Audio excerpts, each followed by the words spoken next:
Cumprimento a todos os meus irmãos com a paz de Jesus. Seja bem-vindo ao estudo da lição da Escola Sabatina número 8. Vida moldada em Cristo e discurso inspirado no Espírito.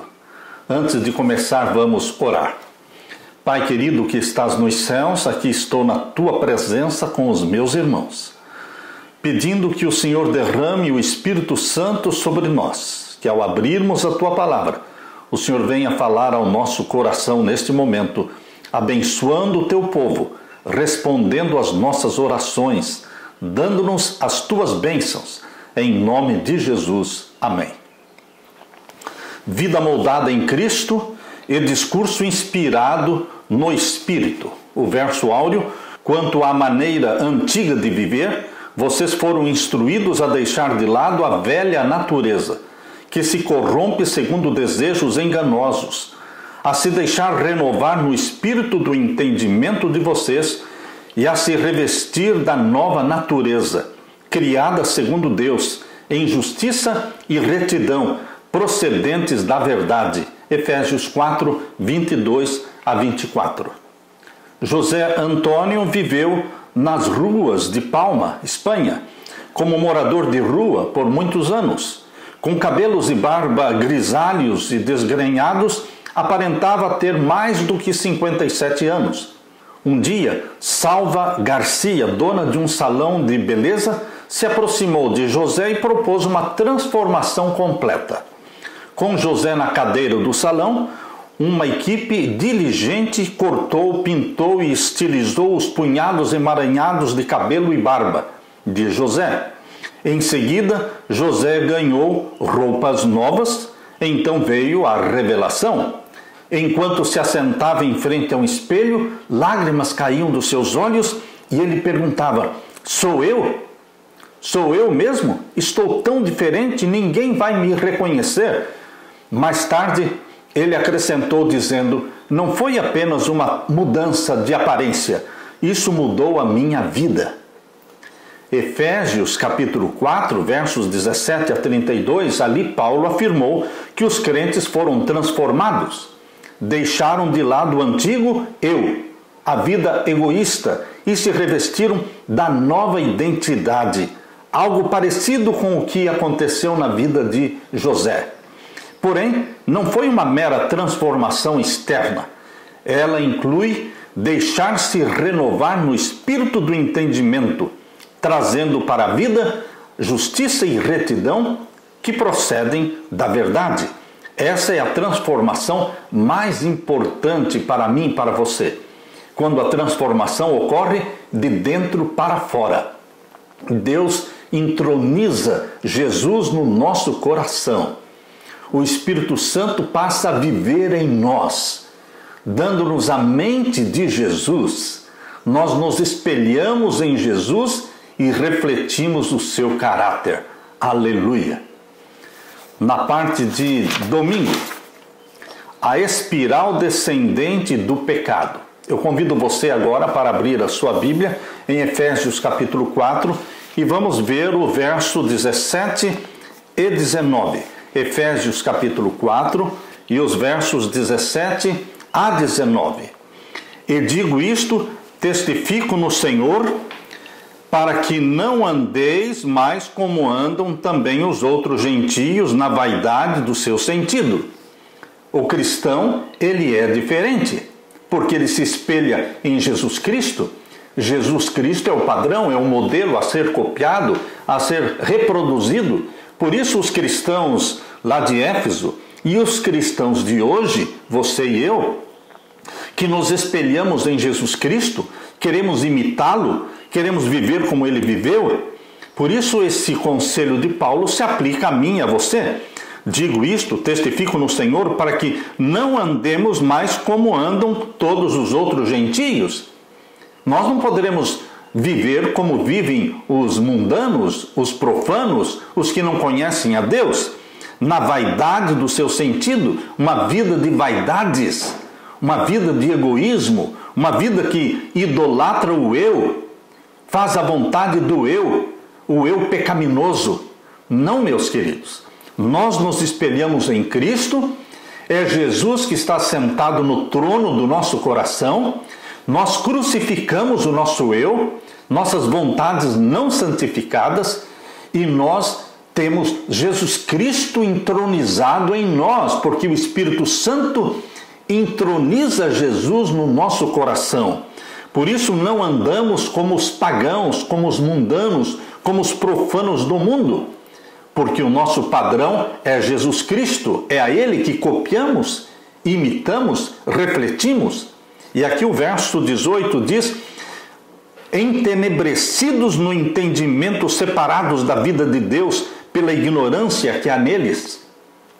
Como viviam os gentios, como vivem os mundanos de hoje? Entenebrecidos no entendimento, ou seja, existem trevas na mente, trevas espirituais, trevas no pensamento, entenebrecidos no entendimento, separados da vida de Deus. Os mundanos, os profanos, aqueles que não aceitam a Jesus como Salvador, eles vivem separados da vida de Deus, separados da fonte da vida, que é Jesus Cristo. Vivem na ignorância. Aqui diz, pela ignorância que há neles. Queridos, ignorância é quando nós rejeitamos a vida que Deus nos dá em Jesus Cristo. Pela dureza do seu coração.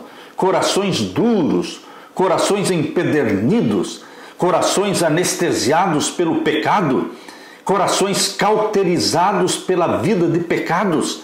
Queridos, esta é a situação dos que não conhecem a Jesus. Por isso Paulo está dizendo para os cristãos de Éfeso: assim vocês viviam antes, como os gentios, sem Deus, separados de Deus, na ignorância, tendo o coração endurecido pelo pecado. Mas agora que vocês conhecem a Jesus, foram lavados pelo sangue de Jesus Cristo, foram purificados pelo sangue de Jesus, vocês agora são diferentes.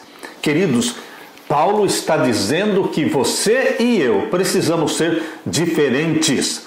Um pecado, quando acariciado no coração, ele nos leva a outros pecados. Um pecado nunca fica sozinho. Onde existe um pecado, pode ter certeza de que existem uma dezena de outros pecados ligados àquele. Um pecado acariciado nos leva a praticar outros pecados, tornando-se uma espiral, um redemoinho que nos arrasta para o fundo de um poço sem fim. O poço do pecado não tem fim. Na seção de Efésios capítulo 4, versos 1 até o verso 16, o tema de Paulo foi a unidade da igreja. Quando comparamos Efésios 4:1 com Efésios 4:17, notamos a semelhança entre as duas exortações sobre como andar e viver.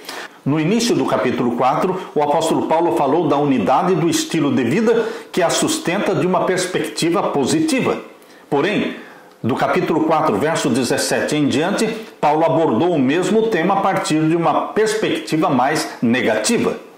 Efésios 4, 17 a 19, aqui Paulo deu uma descrição limitada e negativa da vida dos gentios que viviam na carne, separados de Deus. Paulo não estava preocupado apenas com pecados ou comportamentos específicos dos gentios, mas com o padrão de comportamento que exibiam, uma trajetória descendente nas garras do pecado.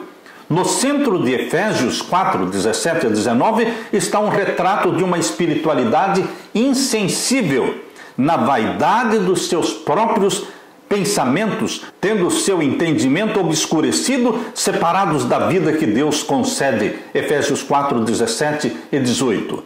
Essa espiritualidade insensível é a fonte do entendimento obscurecido, destacado no início da passagem. Por causa da ignorância em que vivem, Paulo diz, pela dureza do seu coração, tendo se tornado insensíveis. O pecado nos deixa insensíveis. A nossa consciência é anestesiada, tendo se tornado insensíveis e da prática sexual depravada sublinhada no fim. Paulo diz, se entregaram à libertinagem, para de forma desenfreada cometer todo tipo de impureza, Vamos nos concentrar no verso 19. Leia de novo. Os quais, falando dos gentios que viviam separados de Deus, havendo perdido todo o sentimento, não tinham mais os sentimentos, se tornaram insensíveis e se entregaram à dissolução, à libertinagem, para com avidez, com muita vontade de praticar o pecado, cometerem toda impureza, viverem uma vida pecaminosa em todos os aspectos. Afastados de Deus, eles não sabiam como viver e, separados da sua graça salvadora, continuavam em uma espiral descendente de pecado e depravação. Queridos, somente Jesus Cristo nos livra dessa espiral de pecado que nos leva para a depravação. Jesus nos retira do reino das trevas. No reino das trevas impera o domínio de Satanás, o desejo da carne, uma vida depravada. Mas Jesus nos transporta para o reino do seu amor, onde prevalece o amor de Deus, a transformação operada pelo Espírito Santo. No reino de Deus não vivemos no pecado. Somos pecadores, mas não vivemos na prática do pecado, porque vivemos na prática da justiça, da obediência. Nós estamos ligados a Jesus. Somos pecadores, mas pecadores restaurados, pecadores resgatados, pecadores perdoados, transformados.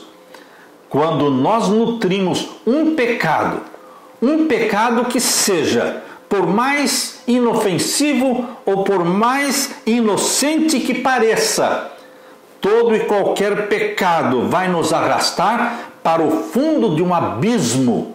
E nesse abismo nós estaremos vivendo exatamente como o anjo do abismo deseja. O anjo do abismo é Satanás, a besta do abismo. Aqueles que vivem na prática de pecados conhecidos, conscientes, eles são arrastados como por uma espiral descendente do pecado e vão para o fundo do poço do abismo. Queridos, Jesus Cristo é o único que nos pode libertar, nos restaurar, nos transportar do reino das trevas para o reino do seu amor, implantando em mim e em você a mente dele, uma mente que se alegra na obediência a Deus, uma mente que se alegra em pensar nas coisas do céu, nas coisas de cima, porque é para o céu que nós estamos indo. Que Jesus Cristo implante em você a mente dele. Como? Através do Espírito Santo. Aleluia! Na parte de segunda-feira, uma dramática mudança de roupa. Antigamente, trocar de roupa era uma coisa muito incomum. As pessoas tinham uma muda de roupas para muitos anos. Nos tempos antigos, os homens usavam uma túnica na altura dos joelhos como roupa íntima e uma capa ou um manto para proteger-se do sol. Da mesma forma, as mulheres, elas usavam uma túnica, que era a roupa que cobria o corpo, e então uma capa que cobria a túnica. As culturas refletidas na Bíblia eram culturas de subsistência. Ninguém tinha um guarda-roupa cheio de blusas ou de vestidos. Queridos, as roupas eram valiosas e caras no primeiro século e eram mantidas por muito tempo. Era incomum possuir mais do que um conjunto de roupas. Sua qualidade e estilos sinalizavam a identidade e a posição do usuário. Trocar um conjunto de roupa por outro era algo incomum e importante, em vez do fato trivial que isso representa em muitas culturas hoje. Hoje você troca de roupa diariamente. Você toma o seu banho e coloca uma outra roupa. Você usa uma roupa durante o dia e depois à noite você toma o seu banho. No dia seguinte você usa outra roupa e assim por diante. Isso não acontecia no primeiro século. Por isso Paulo usou essa linguagem da mudança de roupa para representar a mudança de vida. Paulo imaginava que a mudança de vida seria tão perceptível quanto o ato de trocar um conjunto de roupas por outro no contexto do primeiro século. Agora eu convido você para ler Efésios capítulo 4 e os versos 20 a 24. Efésios 4, versos 20 a 24. Mas vós não aprendestes assim a Cristo. Vocês não aprenderam assim de Jesus Cristo. Queridos, Paulo não está falando sobre aprender sobre Cristo. Aprender sobre Cristo, os ímpios podem aprender para saberem quem foi Jesus. Satanás sabe muito bem quem foi Jesus. Você pode ter informações sobre Cristo. Mas é diferente quando você aprende de Cristo, porque você se torna discípulo de Cristo. Você se assenta aos pés de Cristo e você recebe as lições do seu mestre. Por isso Paulo está dizendo, mas vós não aprendestes assim a Cristo, ou seja, vocês não aprenderam a viver de forma pecaminosa de Cristo. O verso 21, se é que o tendes ouvido, e nele fostes ensinados, como está a verdade em Jesus. Nós fomos ensinados por Jesus, nós fomos disciplinados por Jesus, o Espírito Santo implanta Jesus em nós. E o verso 22, que quanto ao trato passado, vos despojeis do velho homem. Está aqui. Nossa vida passada precisa ser despojada, precisa ser deixada para trás. Que quanto ao trato, à vida passada, vamos despojar-nos do velho homem, ou seja, vamos deixar para trás a velha natureza, os velhos costumes, os velhos hábitos que corrompem pelas concupiscências do engano. Antes nós vivíamos afundados no pecado. Tudo quanto fazíamos era obedecer os desejos da nossa carne. Mas agora em Jesus Cristo, aprendendo de Jesus Cristo, tendo Cristo como padrão na nossa vida, não deveremos viver como vivíamos antes. Existe sim uma transformação, um novo estilo de vida. Por isso o verso 23 diz, e vos renoveis no espírito do vosso sentido. Tem que haver uma renovação na maneira de pensar, uma renovação que vem de dentro para fora e se torna visível. Nos renovamos no espírito do nosso sentido. E o verso 24, e vos revistais do novo homem, que segundo Deus é criado em verdade, justiça e santidade. Existe sim uma nova vida, um novo padrão, um novo modelo. Meus queridos, Paulo disse aqui sobre deixar de lado ou se afastar do antigo modo de vida. Em segundo lugar, Paulo falou experimentar uma renovação interior. Em terceiro lugar, Paulo falou sobre se revestir do novo padrão de vida segundo Deus. Tudo na vida do cristão é diferente. No comer, no beber, no vestir, nos programas que você assiste, nos livros que você lê, tudo muda na sua vida. É uma mudança completa. O que Paulo está dizendo aqui em Efésios 4, 20 a 24, é que existe uma dramática mudança de vida, representada pela mudança de roupa. Na cultura do primeiro século, quando as pessoas não mudavam de roupa diariamente, era algo incomum mudar de roupa. Então Paulo está dizendo que a mudança de vida do cristão se torna tão visível, perceptível, e todos percebem, todos veem a mudança radical na vida do cristão. Por isso Paulo usa a metáfora da roupa, porque era impossível uma pessoa que usava uma túnica e uma capa durante meses e meses. O dia que ele trocasse de roupa, ele seria visto, seria percebido. Assim também Paulo está dizendo que a pessoa que se encontrou com Jesus Cristo e que foi salvo, foi transformado, ele também será observado por todas as pessoas, porque aconteceu uma dramática mudança na vida dela. Queridos, qual é a diferença crucial entre aprender sobre Cristo e aprender de Cristo? Queridos, aprender sobre Cristo qualquer pessoa pode aprender, mas aprender de Cristo tem que ser discípulo de Cristo, tem que se assentar aos pés de Jesus Cristo, aprendendo dele, bebendo diretamente da fonte, que é Jesus Cristo, espelhando-se em Jesus Cristo e se tornando semelhante a Ele. Que bênção! A bênção da salvação em Jesus Cristo, que nos transforma, que nos muda, que nos transporta para o reino do seu amor. Aleluia! Na parte de terça-feira, discurso cheio de graça, que edifica a unidade. Agora leia comigo Efésios 4 e os versos 25 a 29. Versos 25 a 29. Pelo que deixem a mentira e falem a verdade. Mudança de vida. Antes viviam mentindo, todo tipo de mentira.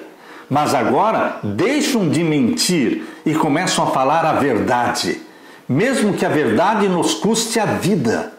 Mesmo que falar a verdade traga prejuízos para você, mas você vai falar a verdade. Você deixou a mentira, porque o pai da mentira é Satanás. E nós deixamos de mentir e passamos a falar a verdade, pelo que deixem a mentira e falem a verdade.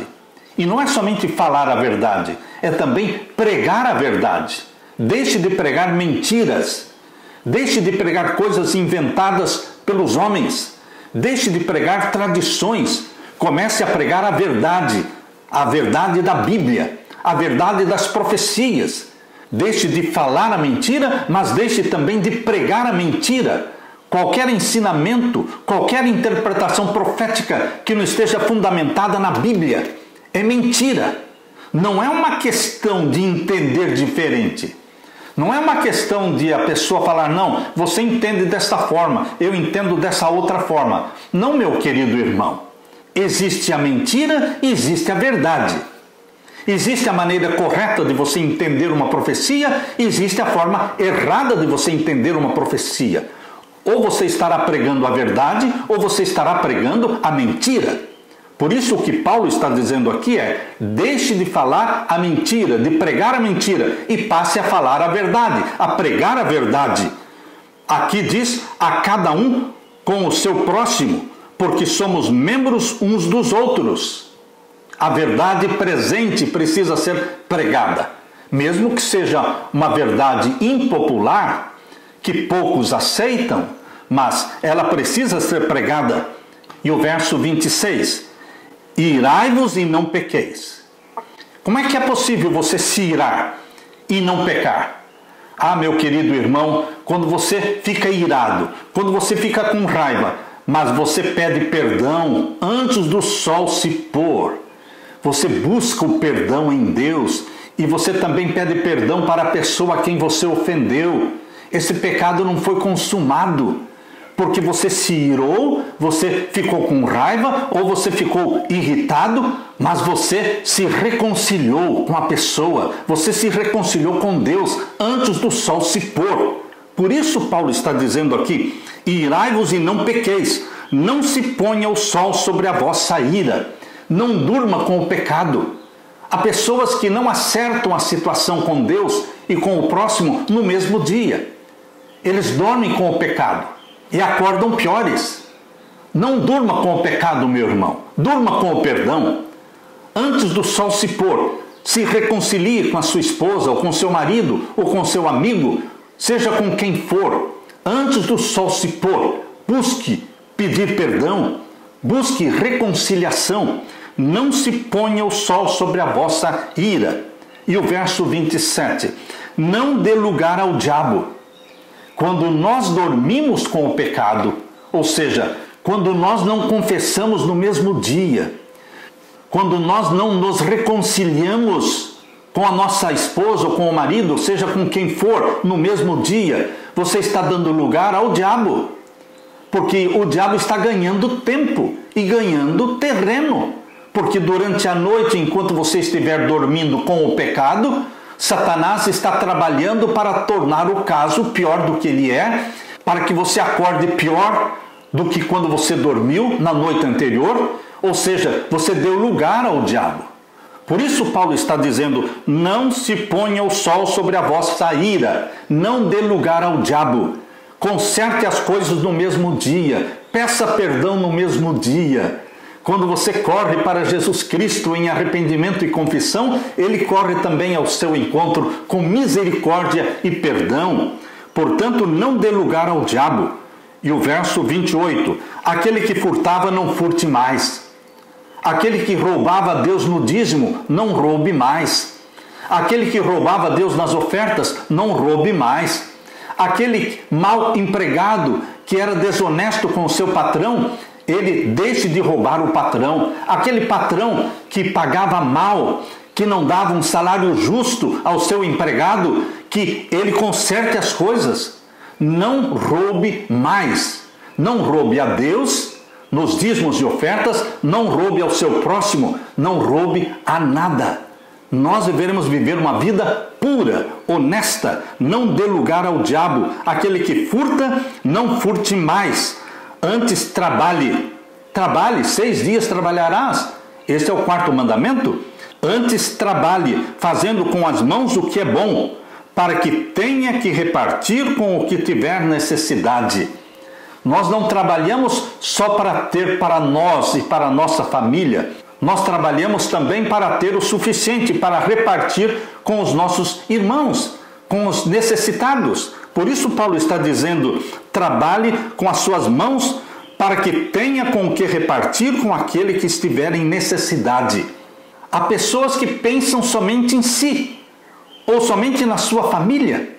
Mas o que Paulo está dizendo é que nós temos que pensar também nos que estão passando necessidade. E o verso 29, não saia da sua boca nenhuma palavra torpe, nenhuma palavra suja, nenhuma palavra leviana, não saia da sua boca nenhuma palavra má, mas só a que for boa, para promover a edificação, para que dê graça aos que a ouvem. Ó meu querido irmão, minha querida irmã, nós deveremos usar a nossa boca para proferir bênçãos, não maldição. A palavra na boca do cristão deve ser para edificação dos outros, para transmitir graça aos que ouvem. Há poder nas suas palavras, meu querido irmão. Cada palavra que sai da nossa boca, ela vem carregada como uma dinamite. Ela está cheia de poder. Poder para edificar, para levantar os que caem, ou poder para destruir e para derrubar. Há poder nas suas palavras. Vamos cuidar com aquilo que nós falamos para os nossos filhos. Através das nossas palavras, nós poderemos derrubar os nossos filhos. Nós podemos traumatizar os nossos filhos. Existem pais e mães que usam a boca para proferir maldições para os filhos. Este meu filho não presta, você é um preguiçoso, você é isso, você é aquilo, usando palavras que liberam maldições.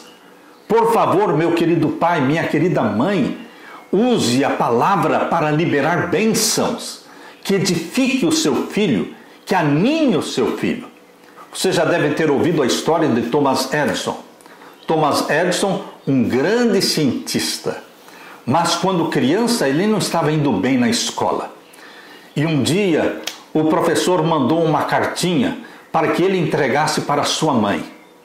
E na cartinha estava dizendo que ele era incapaz. Ele não poderia ficar naquela escola porque ele não estava acompanhando o estudo, que ele deveria ser retirado da escola. E essa cartinha Thomas Edison levou e entregou para sua mãe. E a sua mãe leu aquela carta e ele perguntou o que ele está falando aí nesta carta. E a mãe de Thomas Edison disse, aqui ele está dizendo que você é muito inteligente. Você é tão capaz, tão inteligente, que você precisa de uma escola melhor, onde você possa se desenvolver mais, porque você está muito na frente dos outros alunos. Queridos, o tempo passou. Thomas Edison se tornou um cientista, um dos mais famosos cientistas do mundo. E um dia ele encontrou esta cartinha que o professor tinha escrito para sua mãe. E ele leu o que estava nesta carta. Na carta, ele descobriu que o professor estava dizendo coisas negativas dele, que ele era incapaz, que ele não acompanhava os outros alunos e que ele teria que ser tirado da escola.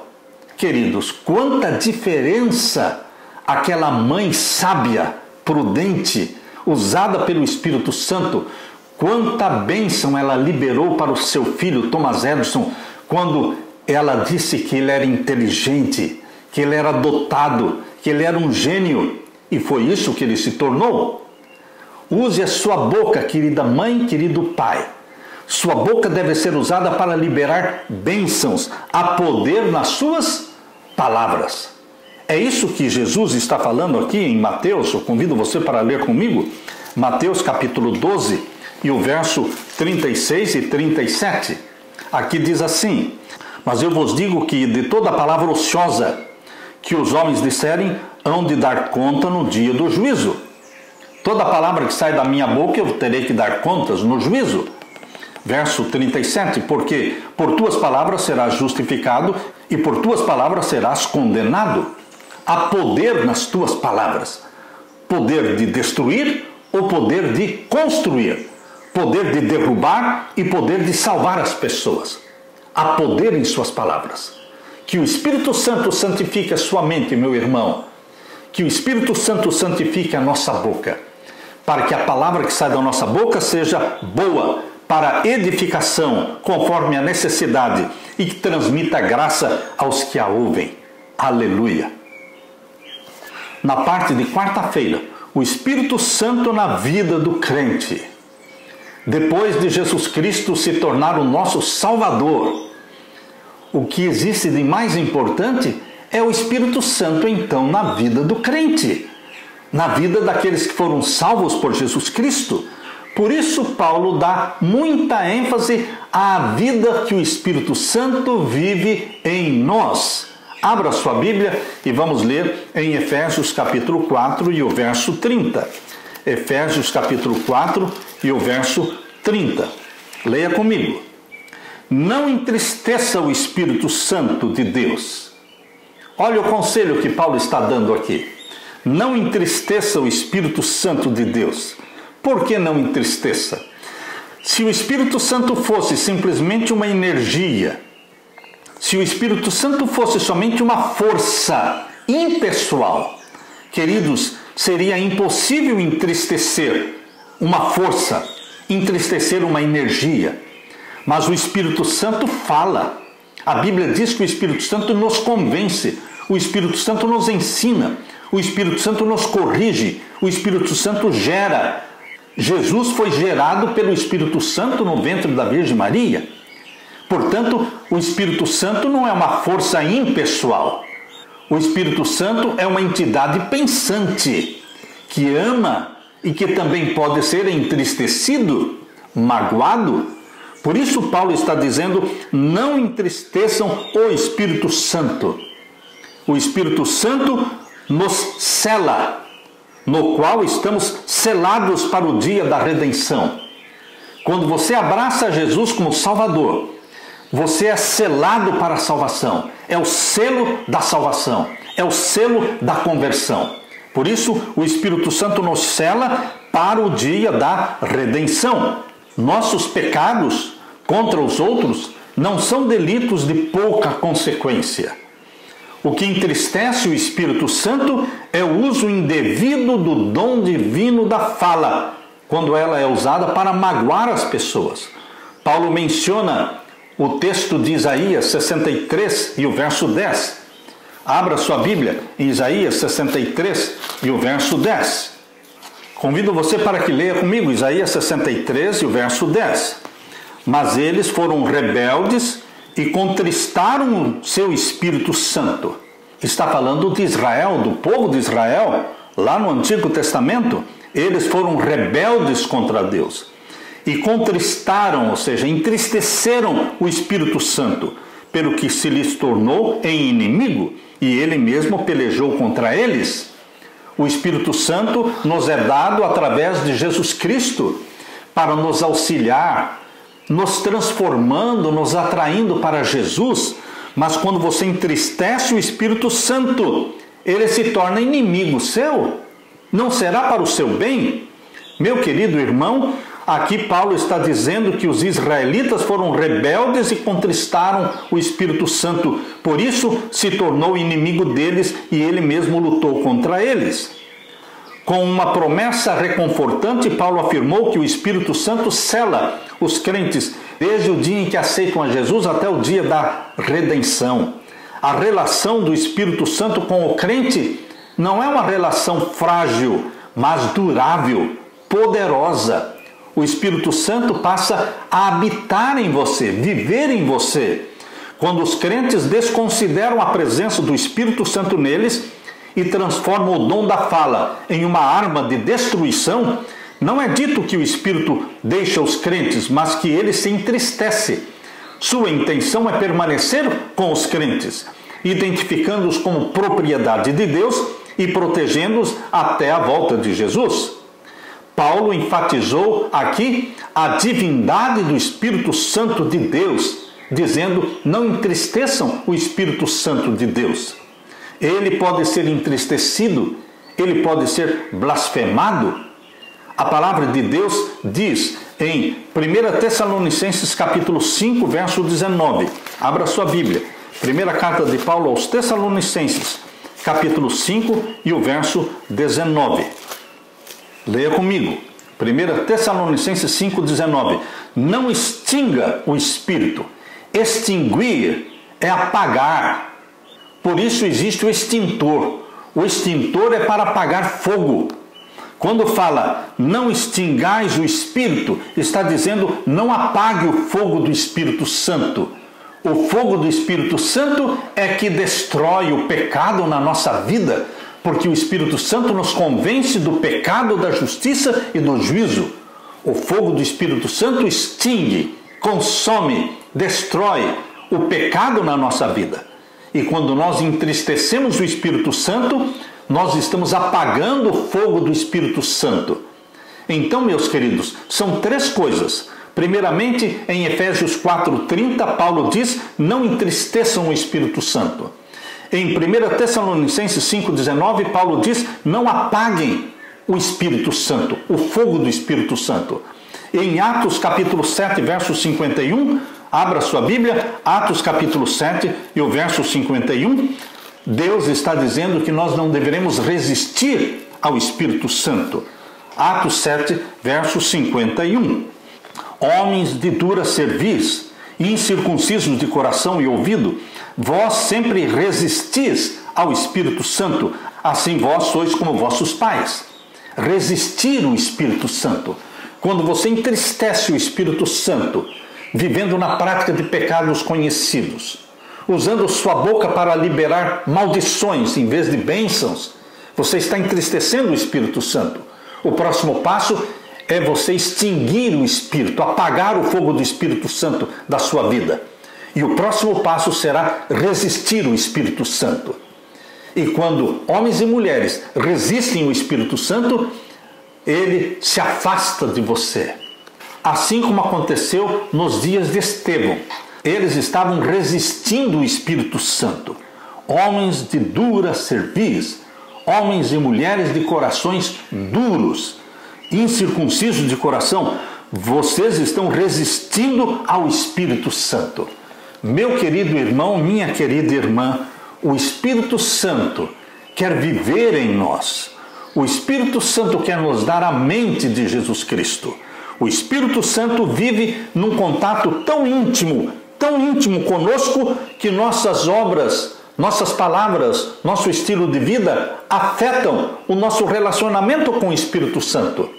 Não entristeça o Espírito Santo pela sua maneira pecaminosa de viver, mas, por outro lado, vamos buscar o batismo do Espírito Santo cada dia na nossa vida. Vamos deixar que o Espírito Santo implante em nós a mente de Jesus. Vamos nos tornar templos do Espírito Santo, para que o Espírito Santo habite em nós. Aleluia! Na parte de quinta-feira, bondade, não amargura. Assim deve ser a vida do cristão, uma vida de bondade, não de amargura. Abra sua Bíblia e vamos ler Efésios capítulo 4 e os versos 31 e 32. Toda amargura, e ira, e cólera, e gritaria, e blasfêmias, e toda malícia seja tirada dentre vós. Paulo está dizendo que a vida cristã, a mente onde o Espírito Santo habita, a boca desta pessoa não profere palavras de amargura. Toda amargura e ira e cólera e gritaria, Deus elimina da sua vida estas coisas pecaminosas. Amargura são pessoas negativas, são pessoas amargas, são pessoas pessimistas, são pessoas que carregam consigo uma atmosfera tensa. As pessoas que entram em contato com ela sentem a maldade, sentem uma força negativa. Pessoas amargas, pessoas que não são cheiro de vida para a vida, mas são cheiro de morte para a morte. Meu querido irmão, o Espírito Santo torna você uma pessoa feliz, uma pessoa amável, uma pessoa bondosa. E as pessoas gostam de estar perto de você, porque sentem a influência do Espírito Santo.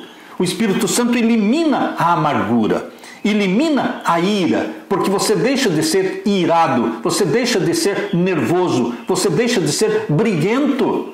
Você se torna uma pessoa pacífica, calma, paciente com os outros. O Espírito Santo elimina a amargura, elimina a ira e elimina a cólera. Pessoas encolerizadas, pessoas de pavio curto, estas pessoas são transformadas em pessoas calmas, como João. João e o seu irmão, Tiago e João, eles eram filhos do trovão, eles eram nervosos, eles eram vingativos, mas João se tornou discípulo do amor.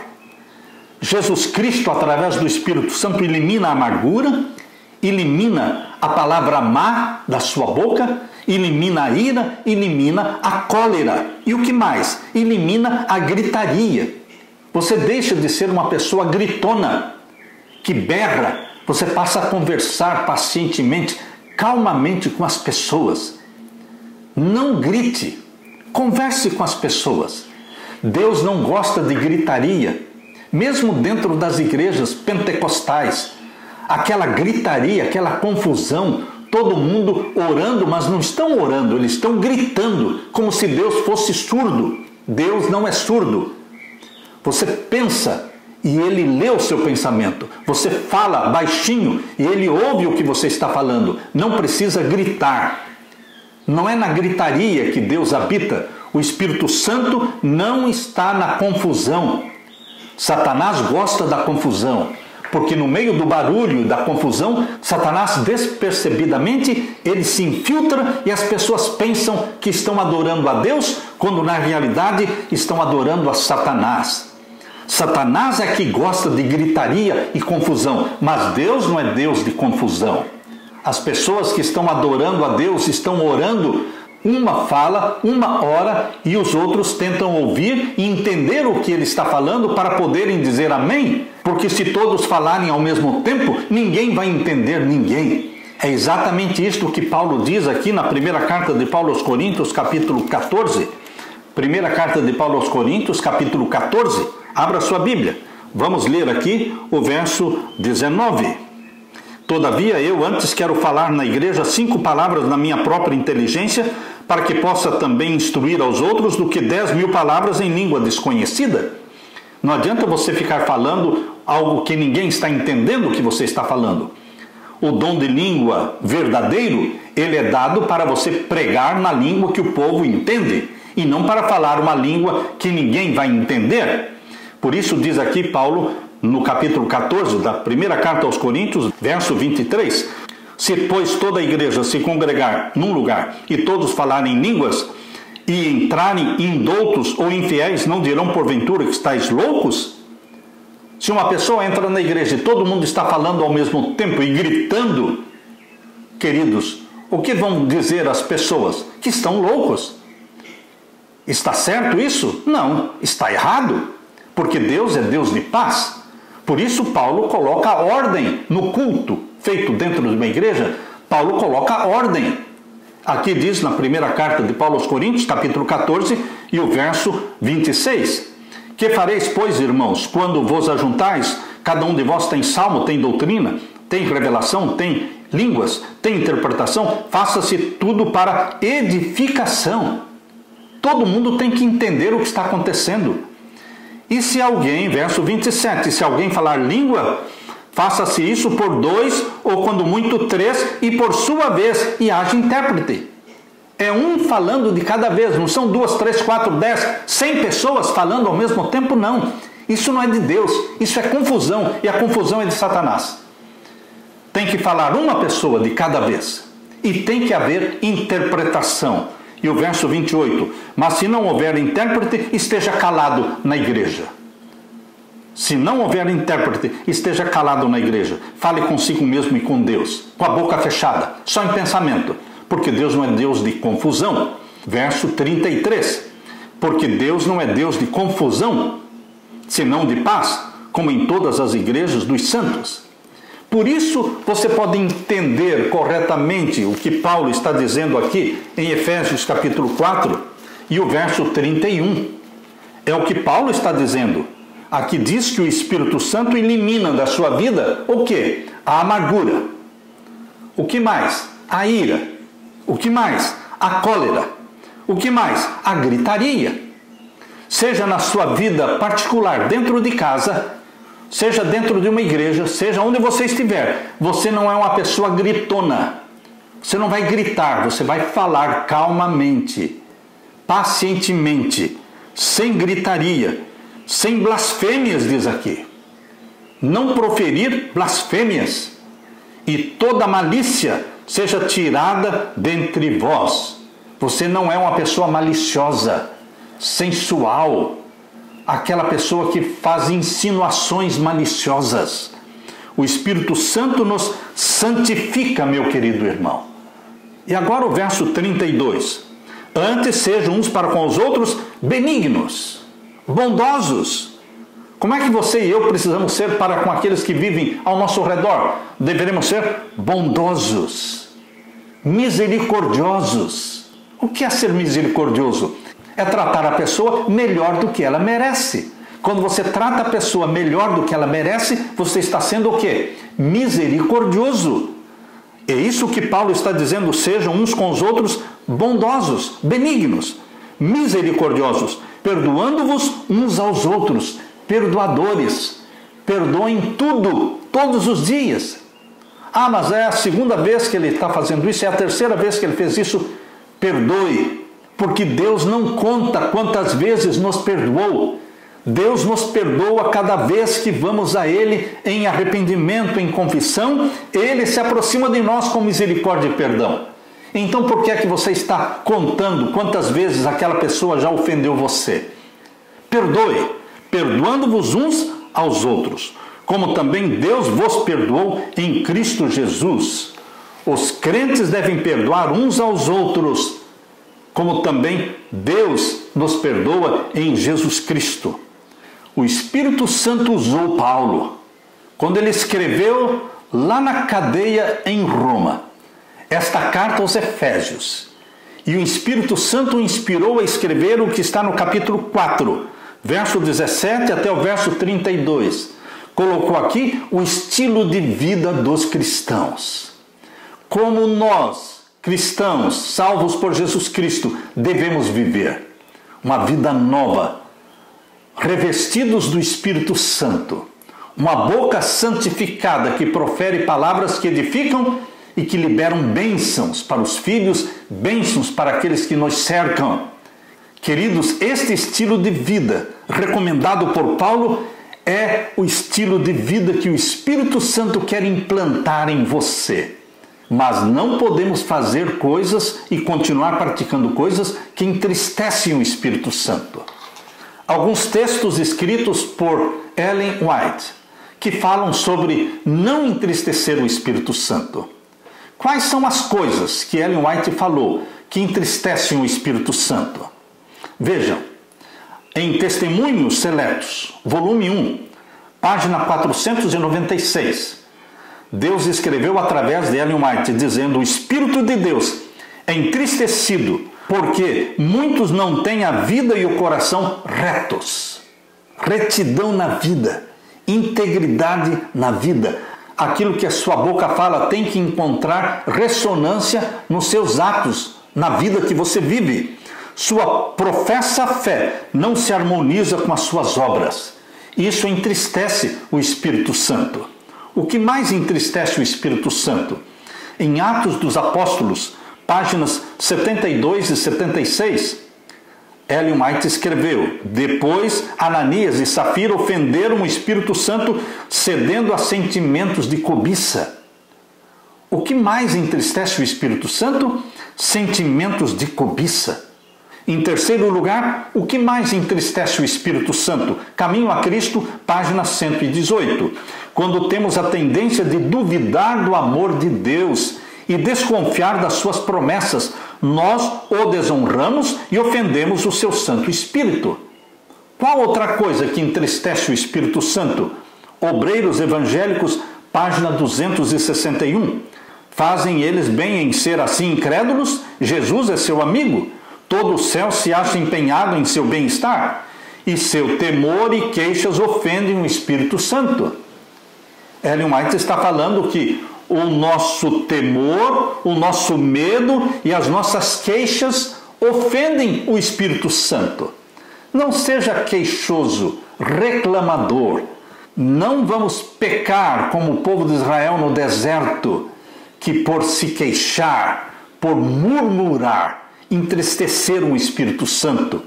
Outra coisa que entristece o Espírito Santo está em Testemunhos Seletos, volume 3, página 308. Quando a ignomínia da indolência, percebam aí, a indolência, a preguiça no fazer o trabalho de Deus, quando a ignomínia da indolência e preguiça tiver sido afastada da igreja, o Espírito do Senhor se manifestará graciosamente. O que mais entristece o Espírito Santo? Aqui está no Testemunhos para a Igreja, volume 4, página 221. O Espírito de Deus não habitará onde há desunião e contenda. Desunião e contenda. Um irmão falando mal do outro, desunidos. Isto entristece o Espírito Santo. Testemunhos para a Igreja, volume 4, página 221. A condescendência com o egoísmo certamente expulsará o Espírito de Deus. E o que mais? Testemunhos para a Igreja, volume 4, página 248, diz assim: quando julga que suas circunstâncias requerem atenção, você transgride sem preocupação o quarto mandamento. Você torna a guarda da lei de Deus uma questão de conveniência, obedecendo ou desobedecendo segundo o indicam suas ocupações ou inclinações. Isto não é honrar o sábado como uma instituição sagrada. Você ofende o Espírito de Deus e desonra seu Redentor, seguindo este procedimento descuidado. O relaxamento na guarda do sábado. O relaxamento nos limites do sábado.